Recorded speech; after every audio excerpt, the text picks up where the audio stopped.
Are people getting bored of tech launches? So there's a new Apple event coming up, and usually I'd be jumping out of my seat with excitement.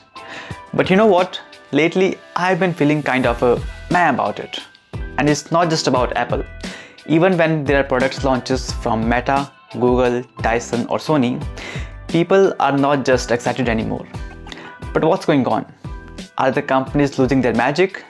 Or are we just getting harder to impress? Let's break it down.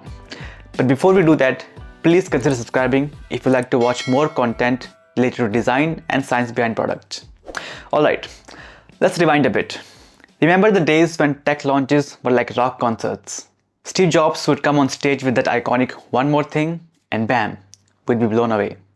I mean, when the first iPhone dropped in 2007, it was like witnessing history.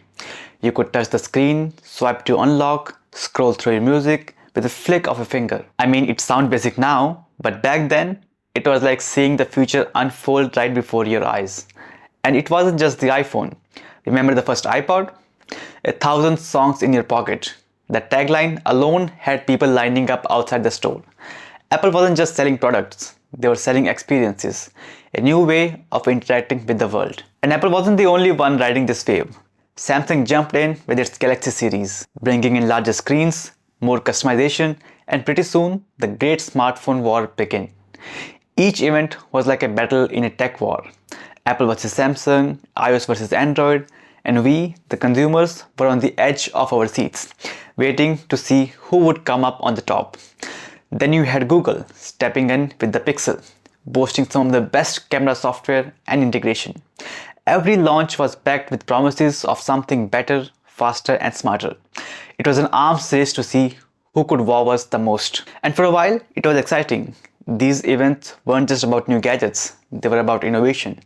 We were witnessing technology leap forward in ways we couldn't have imagined. Every year brought something genuinely new. A bigger screen, a better camera, more apps, new functionalities. It was like living in a real-life sci-fi movie, and we were all in this together. There was this sense of wonder and anticipation. What would they come up with the next? How would this change my life? These weren't just products, they were glimpses into the future. And the way companies like Apple, Samsung and Google presented these launches, man, it was like launching a blockbuster movie premiere. The production quality, the hype, the rumors leading up to it, it was all part of an experience. We saw people camping out in front of stores, counting down the days to get their hands on the latest gadgets. Social media would explode with live tweets, blog posts, and videos dissecting every detail, every rumor, and every leak. It wasn't just about a product launch, it was a global event, a cultural moment. But now it feels different. I remember staying up late to watch these events live, eyes glued to the screen. But now, I'm more likely to catch the highlights on Twitter the next day. Or just some tech influencer giving me the whole event in 10 minutes. Even Apple by itself published a video showing Apple Intelligence in just 5 minutes. I mean, come on, what happened to that magic? But I think we have reached to a saturation point of these products. Phones, tablets, smartphones, earbuds, you name it. It's like every company out there has their own version of the same device. Think about it. How different is the latest iPhone from the newest Samsung Galaxy or Google Pixel? Sure, they have their own unique design, operating system and ecosystem, but at the end of the day, as a product, they all do pretty much the same thing. They've got big screens, multiple cameras, fast processors, and of course, the obligatory notch or hole punch for the selfie camera. It's not just the phone either. There's Apple Watch, Samsung Galaxy Watch, Fitbit, Garmin, all tracking your steps, measuring your heart rate, buzzing every time you get a notification. And tablets, they're all just big screens for watching movies, drawing and reading. We're at a point where the market is just flooded with devices that do the same thing, almost look the same and feel the same. It's like walking down the cereal aisle at the grocery store. Do you want cornflakes, frosted flakes or cornflakes with a little more sugar? But at the end of the day, it's all about just cereal. And because of this saturation, it feels like we have hit a wall with innovation. Each year, we are seeing smaller and smaller improvements. Maybe a slightly better camera, a new processor that's a bit faster, or a screen that's a bit brighter. I mean, don't get me wrong, slow and evolutionary design always wins. I made the last video about that. You can check it out here. But these aren't the groundbreaking changes that used to get us all excited. Remember when a phone launch meant something totally new and different? Like when the first iPhone introduced multi-touch, or when Samsung debuted the first Galaxy Note with a giant screen and a stylus. Those were a huge industry-changing innovation. But now, it's like we're getting excited over incremental updates. Things that are nice to have, but not game changers. Look at this phone, it's got 0.2 more inches of screen. And this one, the battery lasts for like 30 more minutes. And you know what's funny? A lot of us are realizing that we don't even need that latest model to get by. My mom is still using an iPhone 8 and she's perfectly happy with it. It makes calls, send text, take photos. What more does she need?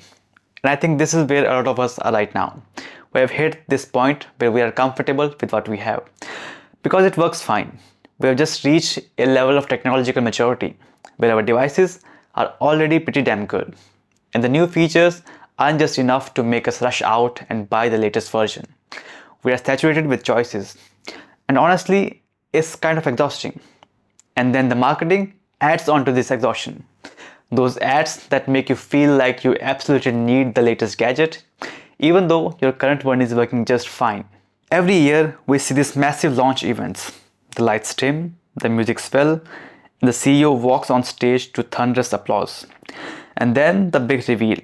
The latest phone, tablet, or smartwatch. And every time we hear the same phrases, the most revolutionary device ever, the future is here, the best we have ever made. And it's not just the Apple. Samsung does it, Google does it, even smaller brands are jumping on the hype train. But here's the thing, it's not just these events. We are bombarded with marketing all year long. There are teasers, leaks, rumors, sometimes months before the actual product is even announced. And then you have the influencers and tech reviewers who get early access to these devices, posting unboxing and first impressions that make you think like you can't live without it.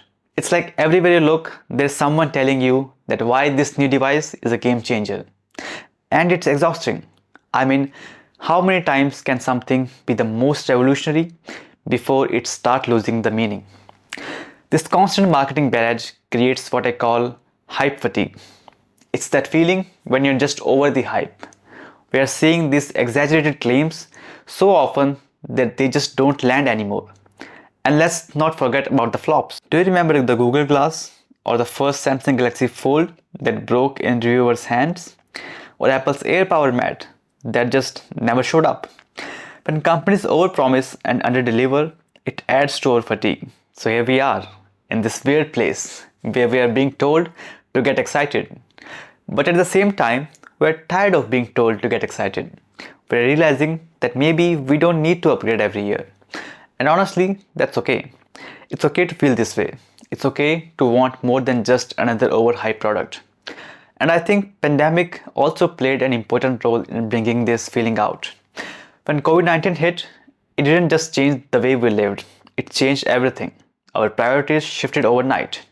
And suddenly, things like tech launches didn't seem as important. With lockdowns in place and people working from home, our tech needs changed. It wasn't about having the latest and greatest gadget anymore. It was about what was practical and essential.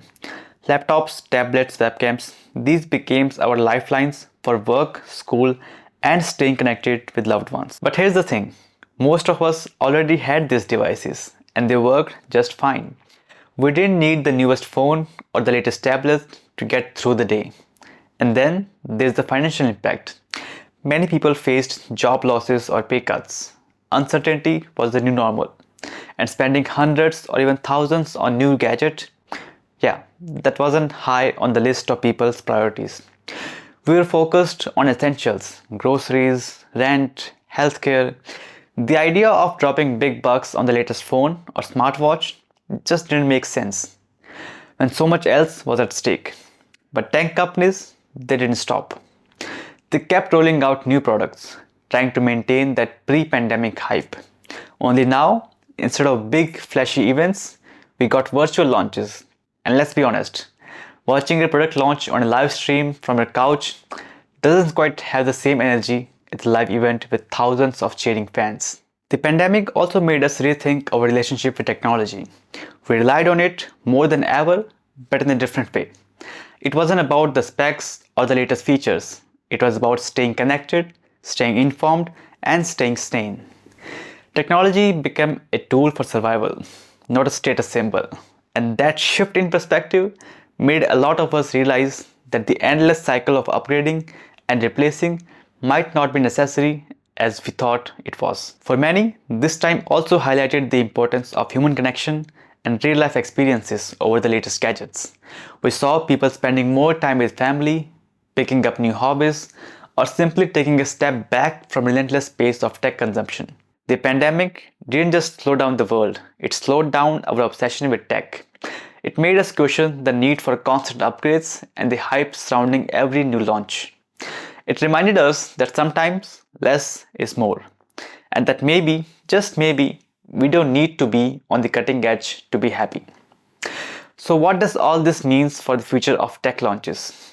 Clearly, the way we view these events have changed. Consumers are more discerning, and the old formula of incremental updates and over-the-top hype just doesn't cut anymore. Moving forward, tech companies will need to bring real innovation to the table. Products that genuinely improve our lives, not just add another camera or slightly better specs. The future could be exciting if these companies focus on meaningful advancements like augmented reality, advanced AI, or truly useful wearable tech. And as consumers, maybe it's time for us to shift our perspective too. Instead of always changing the latest gadgets, we could focus on making the most of what we have, valuing quality over quantity, and prioritizing sustainability. If we demand real innovation and thoughtful design, we could see a new era where tech truly enhances our lives without all the unnecessary hype. Let's hope that's the direction we're heading. And as always, if you enjoyed this video, don't forget to hit that like button. Subscribe if you haven't already, and ring the bell icon so you don't miss any future updates. Thanks for watching. I'll see you next time. Thank you.